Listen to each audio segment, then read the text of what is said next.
cool fact of the day is... Bulletproof Radio. Hey everyone, it's Dave Asprey with Bulletproof Radio. I'm opening up today's episode with a shot of espresso from the world's coolest looking espresso cup ever. Check that thing out, handmade ram's head espresso cup. If you're in your car, you missed the coolest shot of espresso ever. But that's all right. We've taken steps to upgrade your audio quality, so you should be hearing it even more crystal clear than before. It's actually a huge upgrade, so if you like the new audio, let me know. Just head on over to iTunes, put up a comment that says you love the new audio, head to Facebook. Just let me know that it worked, or if it didn't work and you're having a problem. I really care about this. I realized Bulletproof Radio has had more than 11 million downloads. That's like 50 lifetimes worth of time, so I would hate to think I spent 50 lifetimes making bad quality audio, so seriously, I want to get it right. Today's cool fact of the day is not about audio. It's actually about the Belgian Blue, which is a breed of cow with the genetic power of selective breeding. They managed to breed in a single genetic defect, which is a faulty myostatin gene. And that makes these cows just hugely bulky and muscular. In fact, they call it a double muscling phenotype. And that trait allows the Belgian Blue to have an increased ability to convert feed into muscle, which causes their meat to have less fat, which is kind of a bummer, at least if you're feeding them good stuff.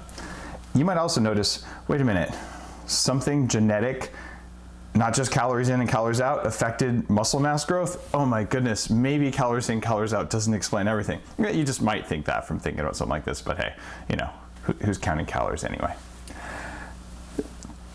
Today's guest is Dr. Tim Jackson. He's an expert in nutritional biochemistry, digestive health, and the system of the human body, as well as something called functional endocrinology, which is a fascinating field in and of itself, looking at how do you manage the endocrine system, not like an endocrinologist who's going to fix something, but how do you work on the system of your hormone system, and that's way cool. And the reason I invited Tim on today is that he's a featured doctor for the MTHFR Support group, which is a group of healthcare guys working to look at methylation of DNA, genetic differences in people, and how those affect things. If you've listened to one of the 200 or so episodes here, I've talked multiple times about how I have an inability to process folic acid, the chemical form that is in our food thanks to some government regulation, even though approximately a third of us build up toxic levels of it because we should be using the methylated form called folate. So Tim is here on the show today to talk about that and a whole bunch of other stuff that has to do with making your hormonal system and the whole system of the body and your digestion all work together. So this is a guy who just does all sorts of things that run from the traditional, like Western sort of thing, all the way to traditional, more Eastern sort of things, looking at physical therapy, looking at movement. So a well-rounded guy, and that's why I wanted to have him on. So Tim, welcome to the show. Thank you, Dave. I appreciate it. Thanks for having me on. So it's hard to know what to ask you first because, you actually have a doctorate in physical therapy and you do active release technique, which is about like trigger points in the body. These are pretty different from functional endocrinology and genetic differences in methylation. So the Renaissance biohacker, is that a good introduction? Well, what I realized is that, after going to undergrad, I had the plan to get my MD, and I kind of got bitten by the nutrition and exercise bug as an undergrad, so I knew I wouldn't get much of that information in traditional medical school, and I like doing things hands-on, so I decided to pursue a doctorate in physical therapy. And all the while, kind of studying on the side on my own, different functional medicine courses and reading different books and research articles from PubMed. And what I came to realize is that I could fix a lot of external problems by balancing the system internally, because a lot of trigger points, a lot of musculoskeletal imbalances or pain syndromes, joint problems, or just manifestations of hormonal imbalances. A common example would be frozen shoulder, where you typically have to go to physical therapy for about 3 months. That's classically associated with hypothyroidism. So I found that by balancing vitamins, minerals, hormones, that I really didn't have to put my hands on people anymore, and I was getting people better quicker. And so I typically don't do any of the traditional physical therapy stuff anymore. I've kind of stuck with the functional medicine and branched just into consulting on that. And like you said, with the functional endocrinology, and the epigenetics, it all ties in, but it's very different than your traditional Western approach, because traditional endocrinology, unfortunately, has become a distribution center for diabetes drugs.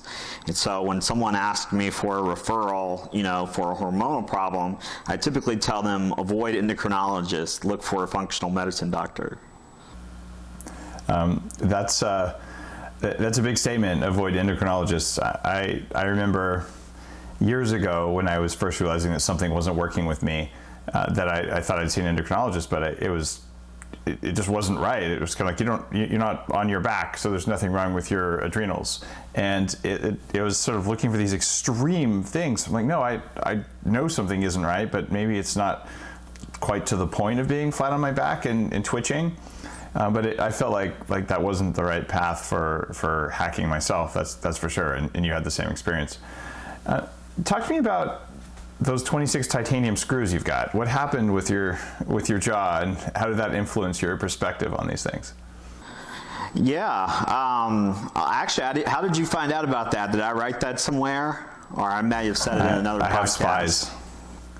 We have a broad network of Bulletproof Mafia. No, I do my research. It's actually a lot of work to interview someone before you actually get them on. So, yeah. Yeah, no, you don't I have to talk about it if you appreciate don't want to, but it's really interesting. No, what happened was I started seeing, an orthodontist for braces when I was an undergrad student, and the orthodontist referred me to an oral surgeon and said that, I was maxillary deficient.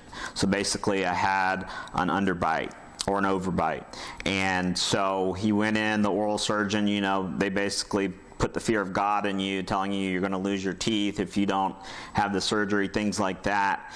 And I was actually under anesthesia for 8 hours, which, all the oral surgeons I've talked to afterwards said the surgery should never have gone past 3.5 hours. So this guy, he put in 26 titanium screws and several plates, and that was obviously a huge stressor to my body, a huge trauma. And, coming out of it, I probably had Lyme disease all along, and my immune system was able to keep it at bay. But after experiencing that stressor, it came from being subclinical to clinical. So I started developing symptoms, but, living in the Southeast, of course, most MDs say Lyme doesn't exist here, yada, yada. But obviously we know that ticks can't read road signs. So I went from being subclinical to clinical with my Lyme symptoms, but I was really being treated all along, even by other integrative doctors, for things like candida, heavy metal toxicity, and those all helped. But it wasn't until I started really going after the Lyme disease and mold toxicity, which I know you're very, very familiar with, that I started making any headway. And so, it was very frustrating trying to explain to people, like, I have the dreaded genotype, my immune system doesn't bind to mycotoxins, so they build up in the body, interfering with other endocrine glands and hormones, disrupting alpha MSH, causing leaky gut, contributing to inflammation. So, going after those things helped me a lot. I'd say I'm, not completely recovered, but I've made headway with treatment with the Lyme. But, I probably went 20 years or so undiagnosed. It's really interesting that we started talking about the jaw and ended up with Lyme. Dr. Dwight Jennings was just on Bulletproof Radio. He's a friend who's realigned my jaw. So I had essentially, it would have been an underbite, and same sort of thing. Like, I had one dentist say, you should basically take out most of your teeth and replace them with bridges and all, for even a different reason. But I fortunately went to a saner kind of physician. Both Dr. Jennings and Dr. Gallagher, who's since passed away. Dr. Gallagher was one of the preeminent ozone dentists out there. But both of them had radically different ways of approaching the neuromuscular problems with dentistry. Because, as you well know, if someone has their hands in your mouth for 8 hours holding your jaw open, your trigeminal nerve, tied directly to your fight or flight response, gets triggered, and oftentimes it doesn't get untriggered. And when that gets triggered, bam, opportunistic things like Lyme and other things they climb up. And yeah, I had active Lyme. I had mold toxicity, which I think was a trigger for the active Lyme. And it's entirely possible to recover from every one of those things, but it isn't as easy with metal in your body, right? Right. So yeah, and it was hard for me to find a surgeon who was even willing to remove the screws, and some of them he couldn't get to. There was too much bone development around them. They had been in for too long. But I think he removed 18 or 19 of the screws, and I think 2 of the titanium plates. And I'm sure you're well aware of cavitations in the jaw, and how they can release bacteria into the body, and that can be an aggravating factor in both Lyme and mold. Explain that for people who are listening in their cars. Just what is a cavitation? How does all that stuff work? Because if you experience that's actually a big problem for people they don't know about. Yeah, so cavitations, another word for it is osteonecrosis, or basically death of the bone. It's pockets of infection in the jaw, and depending on the person and the infection, there'll be different types of bacteria. There's a lab you can send it. If the bone is removed, you can send it off to, and they'll detect and tell you which species were discovered. And so it becomes a problem, because if you're constantly releasing, these bacterial toxins into the bloodstream, that's wearing down the immune system. And Dietrich Klinghardt talks a lot about cavitations and how they're connected. And there's actually a naturopath and a dentist in the UK who believes that Lyme begins in the mouth. She's done a lot of imaging and finding spirochetes, in the saliva of people. So the cavitations can be an issue because traditional dentists don't pick up on it, because regular x-rays don't pick up on it. EAV testing, which is basically testing the electrical current, that can pick up on it, as well as a machine called a Cavitot, which there's only a handful in the country. Those are the most sensitive ways to detect if you're actually are dealing with a cavitation at all. It's really, it's interesting what these things can do, and I'm so impressed that you managed to pull the metal out of your mouth. I've had a screw in my knee since I was 23, so almost 20 years. And I recognize that it's not a good thing to have in there, particularly because my wife and I ran a company that could diagnose an immune response to metal in the body. And I have an immune response to titanium, which is what the screw is made out of, but I've never been able to find a doctor who was willing to remove it. So the ELISA test? Yeah, we used to run ELISA USA.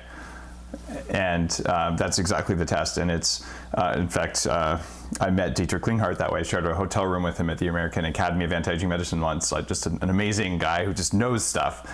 And there's this whole community of people who are paying attention to genes and metal and electrical currents in the body. And these are, you guys are frankly kind of at the very cutting edge of medicine.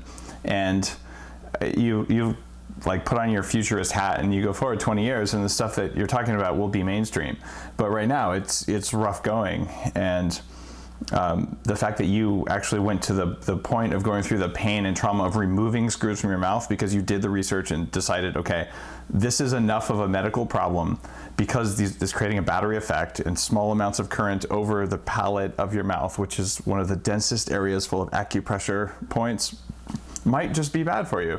So you did the work, man. I respect the heck out of that. It was painful, trust me. I bet it hurt. Is there something from that experience that translates to people who, maybe have a root canal or people who have something that isn't quite right? Like, how do you go from the extremes where you've been from a health perspective, where I've been and recovered from?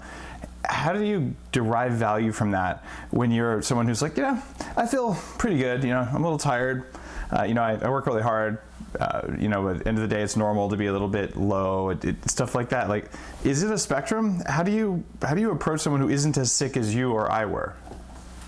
Yeah, I mean, what I tell people is that all disorders really exist on 3 levels. The first level being an energetic level. That's where, like bioelectric or dermal scanning would come into play. And so, if I asked someone with an energetic imbalance if they felt bad, normally they would say no. The next level would be a functional disorder like chronic fatigue syndrome, where there's no specified markers for it, but it's a very, very real thing. Then the last level is a lesional disorder, where it picks up, or an x-ray or MRI or blood test can pick up on some abnormalities. So, it depends on where you are on that spectrum as to whether or not you're expressing symptoms. And, typically people associate their problems with the last stressor that they had that caused the symptoms. So they probably had, these accumulating stressors over their lifetime, what we call the allostatic load, the total stress load in the body, and then they finally had maybe a car accident or a surgery or a mold exposure, and that kind of threw them down this, proverbial vortex. And in order to bring them back, requires, IV nutritional therapy, supplementation, diet changes, sleep hygiene, circadian rhythms, all those sorts of things. But like you were saying earlier with an endocrinologist, they recognize the extremes. They recognize Addison's disease and Cushing's, but they don't believe that anything exists between it. And the truth of the matter is, let's take diabetes, for example. You don't go from perfect insulin sensitivity to being diabetic overnight. There's a spectrum. And so I think everyone kind of falls along, that spectrum at different points. But I think it's important to get some form of lab testing done every 6 months, definitely every year, because unless you test, you really don't know. And a lot of times you may find out that something's wrong and it's too late. Yeah, waiting until things are broken and you really can't take another step is really a bad idea. Running the Silicon Valley Health Institute, which is a 20-year-old anti-aging education group, it has been illuminating for me because most of the members there are 60 plus. And you look at how hard they're working, how much money they're spending to reverse mistakes they made when they were young. And one of the things that inspired me to do the whole Bulletproof website was that, well, basically, I was old when I was young. I had arthritis in my knees when I was 14. I dealt with all this stuff up to and including my mid-20s, and I used a lot of these techniques that older people were using to stay younger to fix myself. And I just realized, man, if someone had just taught me this, to have that preventative side, things would have been really a lot easier for me. So that was the motivation to start writing the stuff that I write. And what you're finding is a similar thing, it sounds like. Yeah, I mean, people a lot of times come to me, they want to do some functional lab testing, and, I have to help them prioritize testing, if they can only afford so much. And I tell them, there's no need to test for magnesium deficiency. You're deficient in magnesium. There's no need to test for leaky gut. You have leaky gut. It's a waste of money. And same thing for heavy metals. It's not a matter of if you have heavy metals, but how much. And we'll get into this more later, but if your detox pathways, phase 1, phase 2, and phase 3, if they're imbalanced and you do a provocation test, sometimes it just redistributes metals to other areas of the body, and can cause an exacerbation of symptoms. Let's talk about that in a bit more detail, because I think some people who are listening who don't quite understand like which metals we're talking about, or what the challenge test looks like or provocation test looks like. Will you just unpack that a bit for people? So what metals are we talking about, and then what would you do if you have them, which you say most people do, and I would agree. What would you do about it? What would you see from them?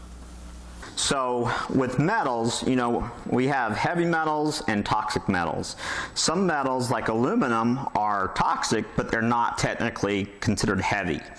But in general, we're referring to things like mercury, titanium, arsenic, aluminum. Those are probably the most common heavy metals. And I think I read a statistic that 6 million pounds of mercury is released every year into the environment. So, we're all certainly exposed. And as far as what the heavy metals do or the toxic metals do, they can disrupt mitochondrial function, which the mitochondria, are the batteries of your cells.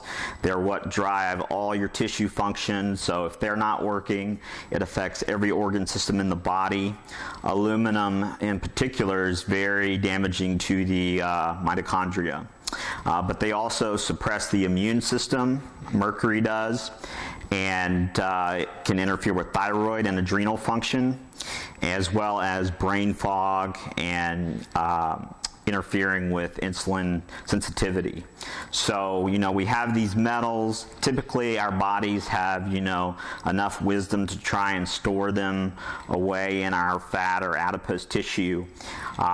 When you do a provocation test, which is where you take what's called a chelation agent, something like DMSA or DMPS, you take that and you collect your urine a few hours later. So that's basically pulling the metals out of the tissue so we can gauge your total body burden of heavy metal toxicity. Because if we just measure your urine without the provocation agent, most of the time you're not going to be expelling metals. The other ways are, to check hair. Hair, I've found, is good for ratios of nutrients, but the studies I've come across, especially in kids with autism, even though their total body burden of mercury is very high, their hair level of mercury is very low. So with these metals, there's various ways to get them out. That actually kind of ties a little bit into methylation, but glutathione is a potent chelation agent and a natural way to get metals out and get them to the liver. Alpha lipoic acid, DMSA, DMPS, those are kind of harsh for some people, especially if they have high levels of metals. And you really want to start by not isolating the metals, but looking at the total body function. So, in a healthy body, most of the time metals come out through the stool. But when you have malabsorption or maldigestion, it shifts the stress to the kidneys, and that's why you see so many people with altered BUN to creatinine ratios. So, metals can come out via the urine or via the stool. And actually, certain types of bacteria in the gut can change the form of mercury. So if you have mercury amalgams, I think that's ethyl mercury, and then the bacteria in the gut change it to methyl mercury. And Chris Shade from Quicksilver Scientific does a mercury speciation test where he measures the different types of mercury, which I think can be helpful. But for most people, I generally start, even if I know they have heavy metals, working on gut health, because that takes some of the stress off the liver, and then providing liver support and some sort of drainage remedies can be very helpful for people to just normally support the typical physiologic actions versus, more potent chelation agents. So if you're listening to this and you've just heard Tim, who knows what he's talking about, saying pretty much if you're alive, you have heavy metals, and it's mostly because we've been burning insane amounts of high mercury coal that releases this stuff into our food chain, and it accumulates in plants, and you get it. Now, you might say, well, I'm not really affected by this, right? Because I'm here. The problem is, it's like, imagine that you're Superman, and somebody pulverized kryptonite and just made a powder of it and just sprinkled it around. And it gets into your body when you eat something, and then it's in there, and you're just a little bit weaker than you were before. And you can push through, and you can hold yourself back, and really you can make it happen. Except well, at a certain point, it gets to a level where like really all of your energy is going into it. So what I found for me, I had high mercury too. And I did go through chelation with oral DMSA and intravenous DMPS and some EDTA intravenously as well. And if you don't know what those are, that's okay. Those are basically agents that are used to stick to these metals to make you pee them out or poop them out, as the case may be. And you can add fiber and you can add cilantro and there's various other things like that. But here's the deal. Even if you're a high performer, if you've never measured your metals, or you don't preventatively do things like eat chlorella with your sushi like I recommend in order to help you escort these things out of your body, over time they're going to build up and you won't feel it. It's a slow decline in performance. And the whole point here is that if you can find this, and even if you don't find it, you just take simple steps to lower your body burden of these things, they slow you down. And it's not a binary, I'm either sick or I'm not sick. You're just lessened. And I don't want that for you or for me or for anyone else. That's why, Tim, frankly, that's why I asked you on the show. Like, talk about that. Yeah. So what would someone feel long before they get sick? Like before they get to where you and I ended up, where we're like pretty darn sick. So let's say your mercury levels are just creeping up. What are the first symptoms to look for? It can manifest differently depending on what other metals are in there along with it, depending on if they have aluminum, arsenic, etc. But you could notice decreased thyroid function, which, if you're not that familiar with the thyroid, your body temperature may slowly start to lower, your energy level may slowly start to decline, your concentration and memory may slowly start to deteriorate. And a lot of people say, oh, it's just age, but it's not just age. When you have these things gradually creeping up, you may also notice increased infections. Mercury and other heavy metals kind of live in these biofilm communities. Biofilm is just a shield basically made by the microbes to hide from the immune system, and they kind of hang out in there with the pathogens. And so mercury can definitely cause or exacerbate candida infections, lead to reactivation of certain viruses like Epstein-Barr, HHV6, those things. And from there, it just typically gets worse. If you're not having regular bowel movements and you're not staying hydrated with electrolytes and things like that, then you're definitely being exposed, and you're getting this cumulative effect of biotoxins basically over time. So to make that into an actionable piece of advice for someone sitting in their car now, or someone watching this at home on video, okay, so now I'm concerned. Maybe I have some mercury or some other metals. I probably do. I've been flying, I live in a big city, all the other things like that. So what should I do first? Well, first of all, I would say work on your gut health. Make sure you're moving your bowels, because you never want to mobilize things that you can't excrete, okay? And the kidneys, if they're stressed enough over time, what can happen is they kind of scar down, and you get kind of a mild form of glomerulonephritis type stuff. So working on digestive health, people say, well, what does that have to do with detoxing mercury? Well, it takes some stress off the liver, phase 1 and phase 2 pathways, which you need to detox heavy metals. So actionable steps to optimize gut health, making sure, you can do a stool test to make sure you don't have any pathogenic bacteria or yeast or parasites, optimizing any deficiencies in the probiotics or good bacteria, but also making sure your digestive chemistry and your digestive sequencing is working. And what I mean by that is, you have sufficient stomach acid, which triggers, the sufficient production of bile or release of bile, which then triggers the release of pancreatic exocrine enzymes. So a lot of people think pancreas insulin, but the pancreas also produces digestive enzymes. So, by optimizing your digestion, it's one less stressor to the liver. And then you can, something simple like glutathione. Everyone needs glutathione, I think. The statistics I've read show that the lower your levels of glutathione, the higher your risk of every disease out there. So increasing your red blood cell glutathione levels will also help to excrete metals. It's kind of funny. I don't know if I sent you some. I didn't plan that ahead of time.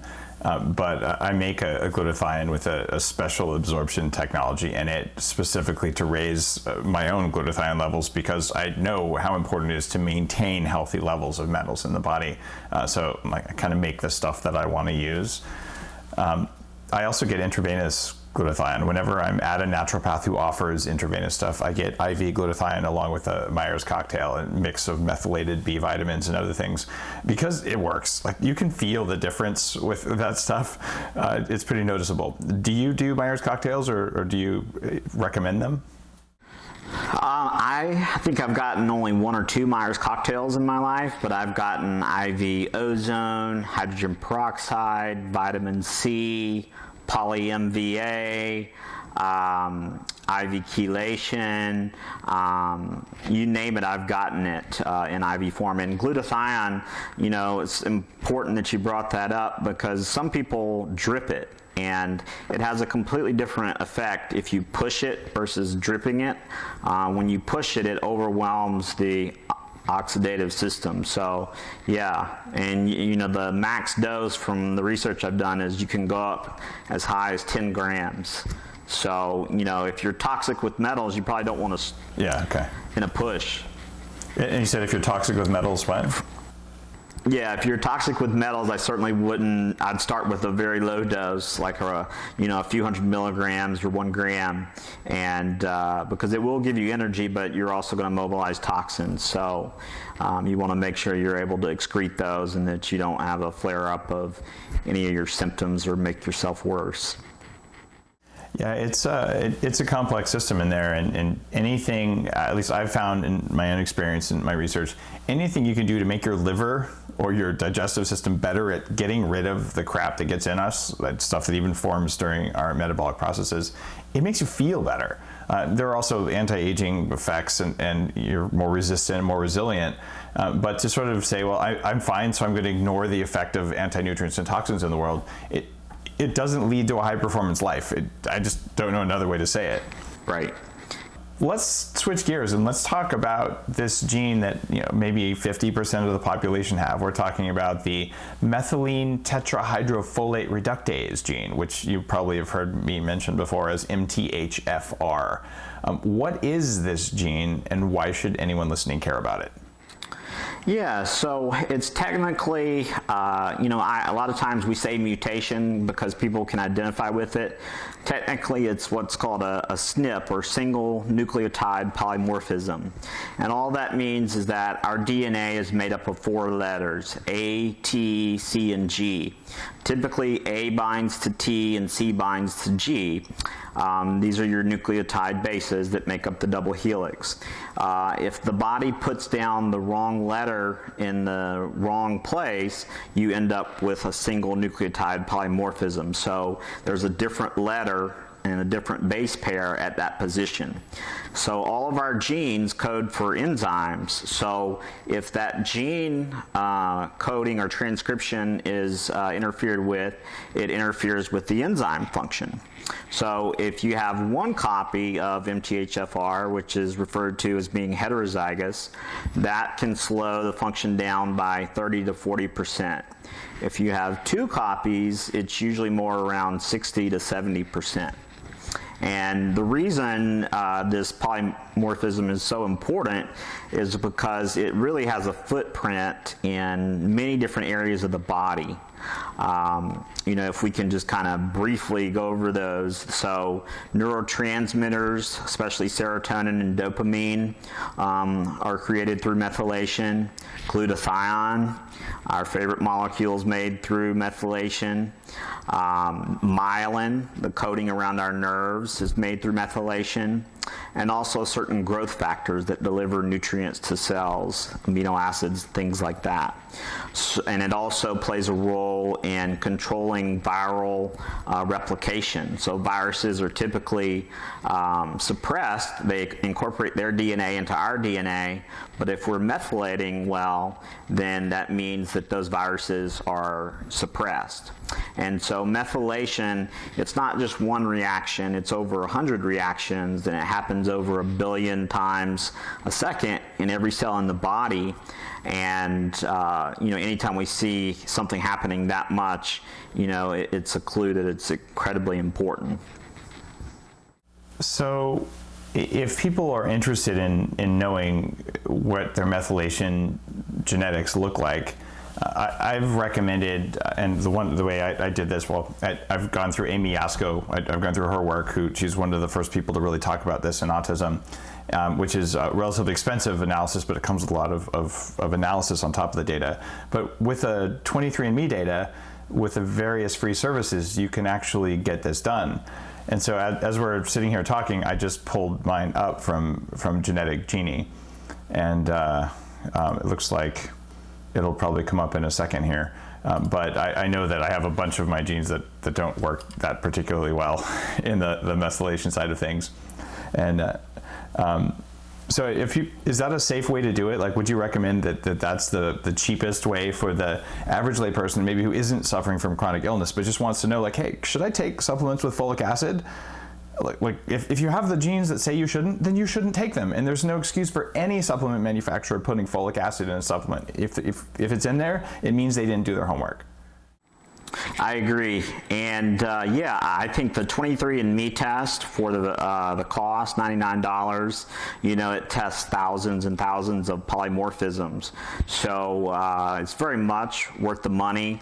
A lot of people are confused because they heard about the FDA slapping them on the wrist, but you can still get what's referred to as your raw data, which is RS and then a long ID number, and then you can use one of the programs like you mentioned, like Genetic Genie or Livewello, that will give you a report and tell you, you have 1 copy of this polymorphism, or no copies, or 2 copies.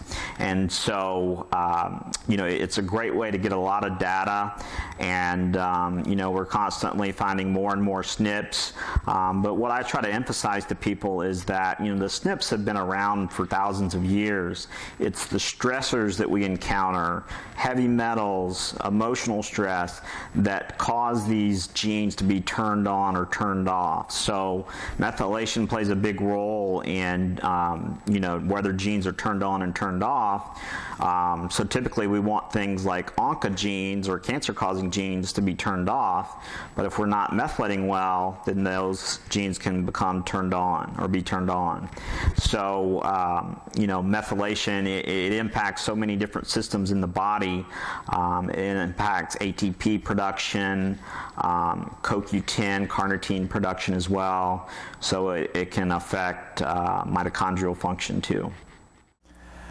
So when I did my analysis, I realized I'm relatively lucky in that I'm heterozygous for 2 of them, MAOA and CBSA360A. Now, if you're listening to this in your car, you're like, who the heck cares, right? Well, there's I never actually counted these. There's about 20, 18 or so that you're going to see in a normal methylation analysis, 20 different SNPs. Yeah, if you do Livewello, they have like an 18-page report, so they'll have a lot more. But Genetic Genie, has about 18 to 20. How do you spell that? I don't know that one. It's Live. What's the Livewello? Livewello.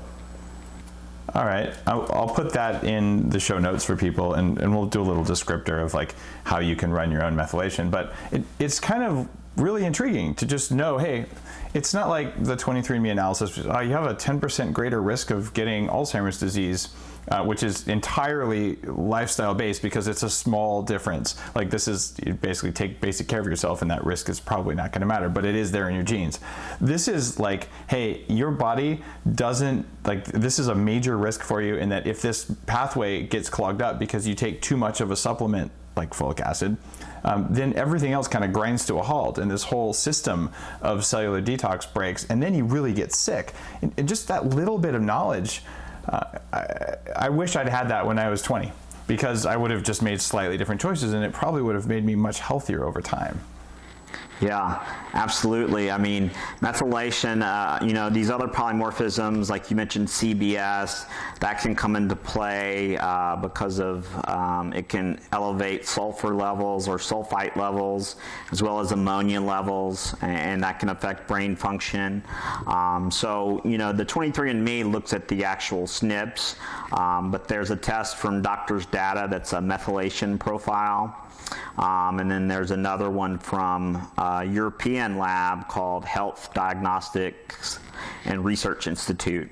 And that one's the most comprehensive. It measures about 15 different markers, including oxidized versus reduced red blood cell glutathione, red blood cell folate, red blood cell B12. The doctor's data is more accessible here, doesn't take as long to complete, but it looks at what's called SAM, S-adenosylmethionine, and SAW, S-adenosylhomocysteine, which are just two metabolites in this pathway. So, there's a lot of metabolites that, are constantly getting converted into other things. And, homocysteine, most people have heard about it because it increases your risk of cardiovascular problems. And if you have MTHFR, especially the C677T version, you're more likely to have elevated homocysteine. So if homocysteine is elevated, we know that you have a methylation issue, but it can be normal or even low, and that can also indicate a methylation problem. So having those other markers like SAM and SAW can be important because looking at the SAM to SAW ratio can kind of give you an indication of whether you're under methylating, meaning you don't have enough methyl groups, or you're over methylating, maybe you're taking too much methylfolate or methyl B12. So we probably just scared about half the people listening, going, I have SAM versus SAW, and like, to understand these ratios, you would need to dig in a little bit, or you go to someone who can help you analyze the data. So if you go to these websites we just talked about, Genetic Genie or Livewello, and we'll put those links up, they'll help you do this. So you're talking about a $99 saliva test. Now you have all this data, you can click around and do your own homework and go, oh wow, like this is interesting and funny. These weird, peculiar things I know about myself match these methylation results. That maybe explains why sulfites bother me in wine, for instance. Something like that may be genetic. So you can start peeling back the onion yourself. But if you don't want to go to this trouble of understanding all those things, what kind of a care provider would you go see to get these tests? It's $1 million question because, like you mentioned before, 20 years from now, it'll be, standard practice, but, there's really no classes per se you can go to. Ben Lynch does offer some courses here and there, but basically, it could be a naturopath, it could be a chiropractor, it could be a functional medicine provider like myself. I interpret these tests almost every day to look at the polymorphisms, but also the functional profiles to see how the cycle's working, and look at that in combination with your hormones and your digestive health, because I'll just pick a polymorphism, COMT, that slows down how well you process catecholamines, which are things like norepinephrine and epinephrine, basically your fight or flight neurotransmitters. But it also affects your ability to process estrogen. So if you have this COMT polymorphism, instead of excreting estradiol or estrogen through the stool, it may just re-enter the enterohepatic circulation, and that for men, it basically blocks testosterone at the receptor level, and can cause all sorts of problems, mood issues. Most people think high testosterone causes problems, but it's usually more high estrogen that causes problems. So when I first started looking into this stuff about 15 years ago, and I got my first hormone panels done in my late 20s, I had way more estrogen than testosterone. And okay, if you ran this $99 test basically, and you understood that you had a problem with estrogen secretion, and you had, well, I think the affectionate word would be man boobs, like I used to have, or the more weightlifter term, bitch tits. If this is a problem for you, and it's not that fun, I used to be like kind of an A cup. Okay, this could be genetic. And if you know that, or on the flip side, okay, it's that lovely perimenopause time, and you're having some weird symptoms, and your body doesn't clear estrogen like other women because of your basic methylation pathways.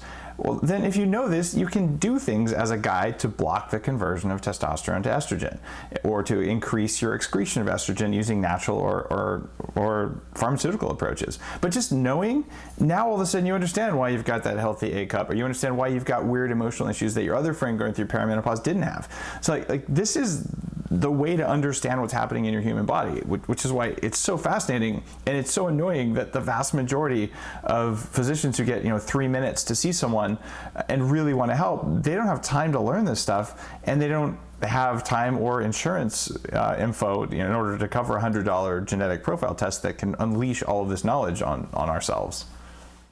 Right.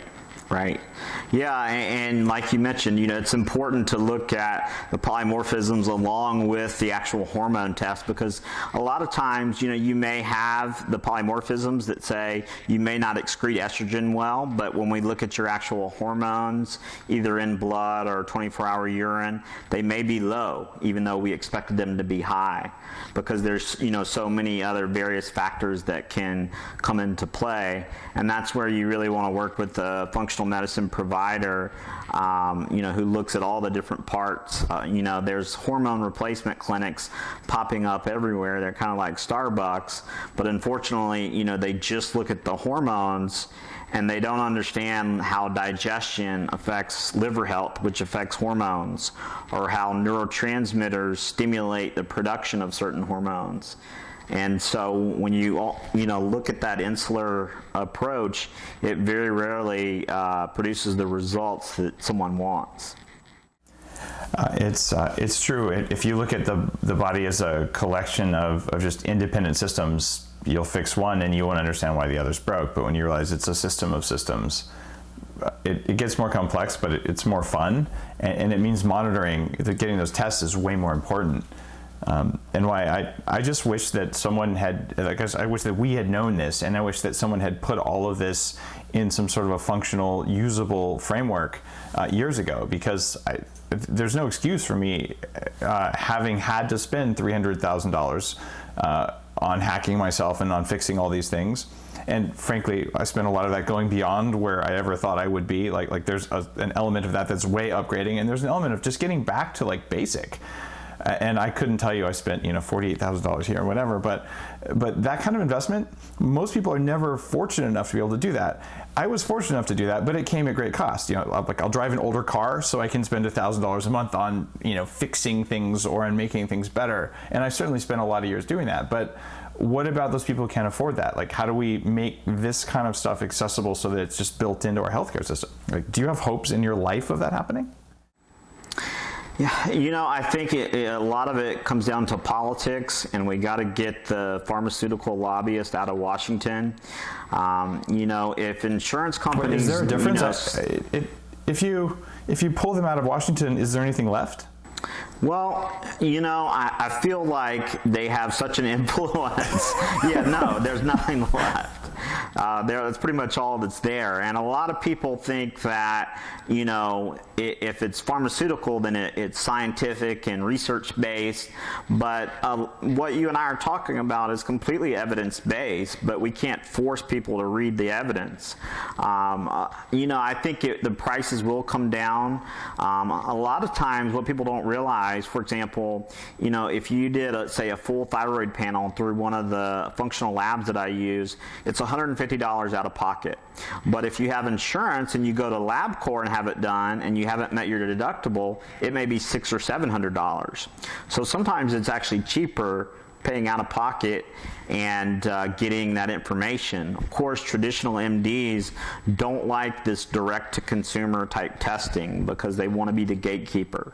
So, you know, it's a pain in their rear, but, you know, people are becoming more and more knowledgeable, and doctors get insulted because, you know, they don't know something. But I think over time, you know, prices will come down. I think more labs will come up, and, you know, you probably saw it, but at the Cleveland Clinic, they're actually opening a functional medicine clinic there with Mark Hyman. And so it's gradually. Yeah, Mark is a good friend. Yeah. Yeah.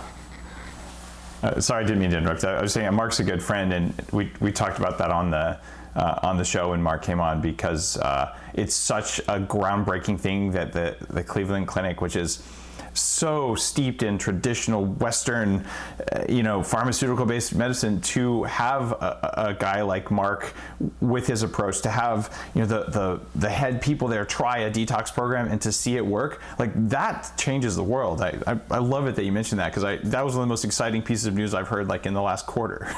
Yeah, absolutely. I mean, you know, Cleveland Clinic, Mayo, CDC, they're all, you know, kind of the ivory tower academic centers. But, you know, if you look at functional medicine, most of the time it's more evidence-based than traditional medicine.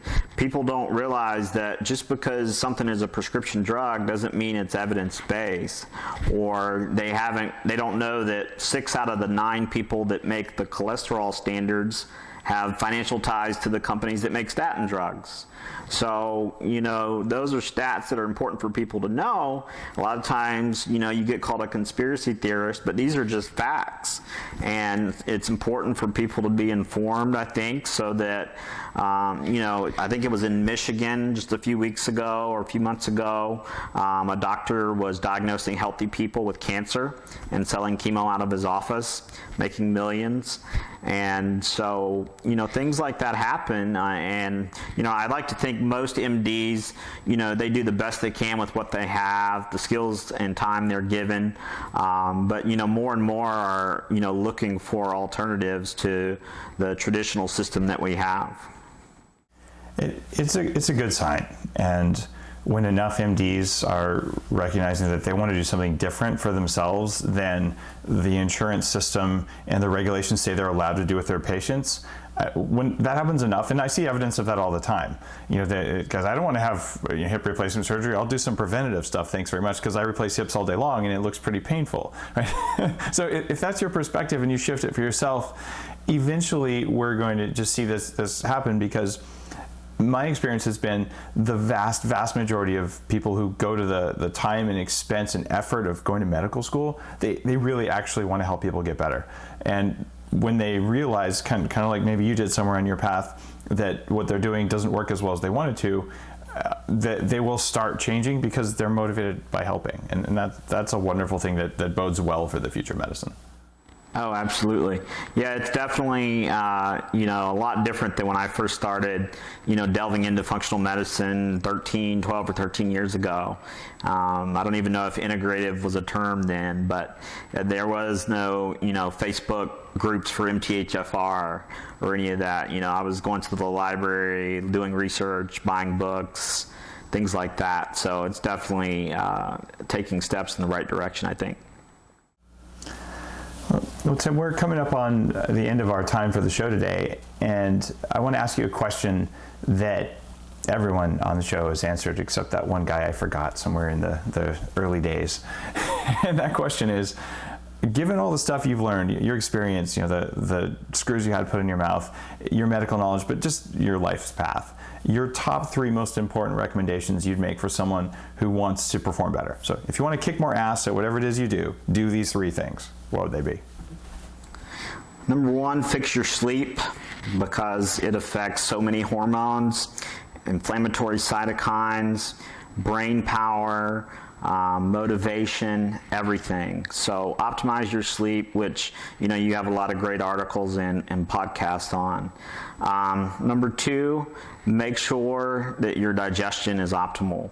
That may involve taking betaine hydrochloride or replacement stomach acid or probiotics, because every nutrient in the body has to come through the digestive system. So fix your sleep, optimize your circadian rhythms, optimize your digestion, and then number 3, I would say optimize hormones.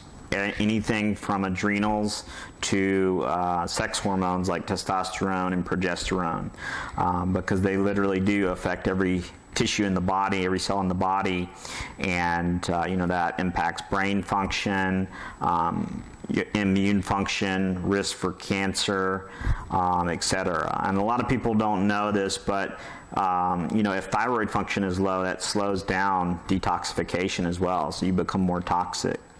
So fix your sleep, fix your gut, fix your hormones. Very sage advice, and thank you for sharing it. Where can people hear more about your work? Where can people find you online? It's www.healyourbody, HEAL, yourbody.org.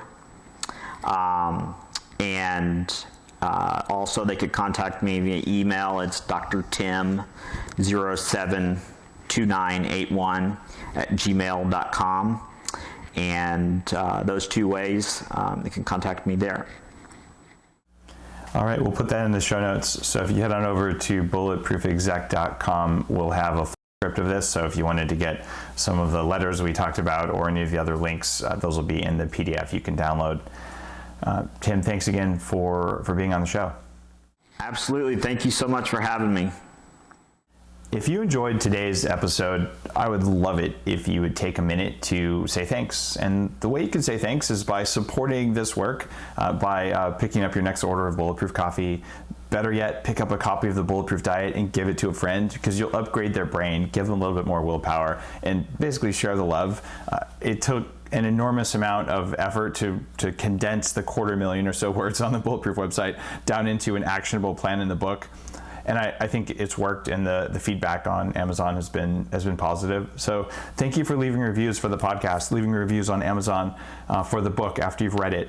And thank you for supporting Bulletproof and supporting the podcast. Have an awesome day. One of the things you can do to make your brain work really, really well is you can remove toxins from your body. One of the most important antioxidants and toxin-binding substances in the body is called glutathione. That's why I created upgraded glutathione force.